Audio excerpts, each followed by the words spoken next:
এই গাইজ আসসালামু আলাইকুম, কেমন আছো সবাই? আশা করছি অনেক ভালো আছো। তো ওয়েলকাম তোমাদেরকে আমার রান্নাঘরে।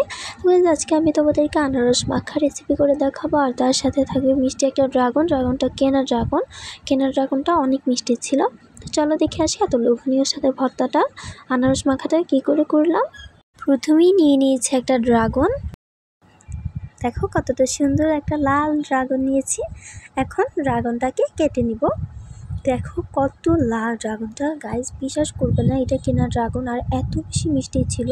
কেনা ড্রাগন সাধারণত একটু পানসে টাইপের হয়, এত একটা মিষ্টিও হয় না আবার টকও হয় না, বাট এটা অনেক বেশি মিষ্টি ছিল।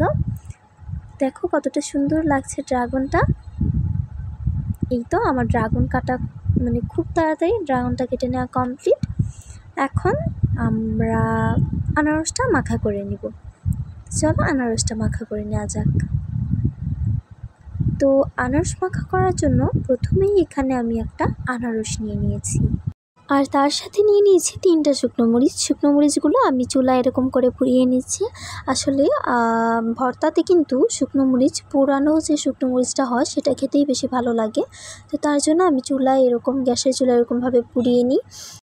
এখন আনারস মাখাটা করার জন্য কিছু উপকরণ লাগবে, সাধারণভাবেই যা যা লাগে আর কি, একটু স্পেশালভাবে করার চেষ্টা করেছি। কেমন লাগবে আজকে ভিডিওটা, আশা করছি ভালো লাগবে, জানি না কেমন লাগবে। তো তোমরা কমেন্ট করে জানাবে কেমন লাগলো আজকে আমার এই ভিডিওটা, ভিডিও শেষে কমেন্ট করবে। তো তার জন্য আনারস মাখা করার জন্য আর কি একটা বাটিতে নিয়ে নিয়েছি শুকনো মরিচ 3টা, পোড়ানো শুকনো মরিচ, আর লবণ দিয়ে দিয়েছি স্বাদ মতো, পেঁয়াজ কুচি নিয়ে নিয়েছি, আর তার সাথে নিয়ে নিয়েছি কাঁচামরিচ কুচি। দেখো এখন এগুলোকে ভালো করে হাতের মাধ্যমে মেখে নিতে হবে। তোমাদের মরিচটা যদি ভালো করে পোড়ানো না হয় তাহলে হাতের মাধ্যমে মাখা যাবে না, ভাঙতে যাবে না। তো তোমরা একটু ভালো করে পুড়িয়ে নিও, একদিকে তো বানিয়ে ফেলো না আবার জানো। তারপর এখানে আমি দিয়ে দিলাম ধনিয়া পাতা। তো ধনিয়া পাতাটা দিয়ে একদম ভালো করে মেখে নিতে হবে। মরিচ, লবণ, পেঁয়াজ, শুকনো মরিচ এগুলো ভালো করে ধনিয়া পাতাটার সাথে মিশিয়ে নিতে হবে। তো দেখো, আর ড্রাগনটা তো কি সুন্দর একটা কালার, কত সুন্দর লাগছে দেখতে দেখো।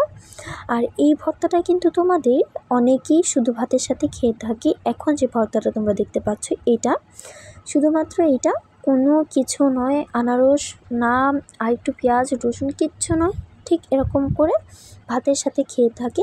তোমরা কে কে এরকম ভাতের সাথে ধনিয়া পাতা ভর্তা যাই বলো ট্রাই করেছো কমেন্ট করে জানাবে কিন্তু, ঠিক আছে? আমি কখনো ট্রাই করিনি, একদিন ট্রাই করব। তো তারপর এখানে আমি আনারসটা কেটে টুকরো টুকরো করে দিয়ে দিয়েছি। আনারস দিয়ে এটাকে এখন ভালো করে মেখে নিতে হবে, সবগুলো ভালো করে উল্টে পাল্টে নেড়েচে দিই তো হাতের মাধ্যমে ভালো করে মেখে নিতে হবে। তো বন্ধুরা দেখো কতটা লোভনীয় লাগছে, কাদের কাদের জিভে জল চলে আসছে কমেন্ট করে জানাবে কিন্তু, ঠিক আছে? দেখো কত সুন্দর, কি মিষ্টি, আনারসটাও যেমন মিষ্টি ছিল ড্রাগনটাও মিষ্টি ছিল জানো।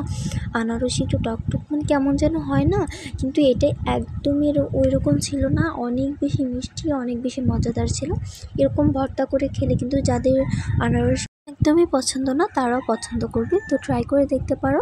কেমন লাগলো তোমাদের আজকে আমার এই পুরো ভিডিওটা? আশা করছি ভালো লেগেছে। ভালো লাগলে like, comment, share and subscribe করে পাশে থেকো। আর দেখো বন্ধুরা কতটা দারুণ হয়েছে, খেতে অসম্ভব মজাদার হয়েছিল। তোমরা বাসায় অবশ্যই এটি ট্রাই করবে। আর ড্রাগনটা কী বলবো, অনেক বেশি মজাদার ছিল। তো বন্ধুরা আবারও বলছি, সবাই কমেন্ট করে জানাবে আমার চ্যানেলে কেমন লাগলো তোমাদের আজকে আমার এই পুরো ভিডিওটা। আশা করছি ভালো লেগেছে। ভালো লাগলে like, comment, share and subscribe করে পাশে থাকবে। তো গাইস ধন্যবাদ তোমাদেরকে আজকে আমার এই পুরো ভিডিওটা না টেনে দেখার জন্য। তো গাইস খোদা হাফেজ।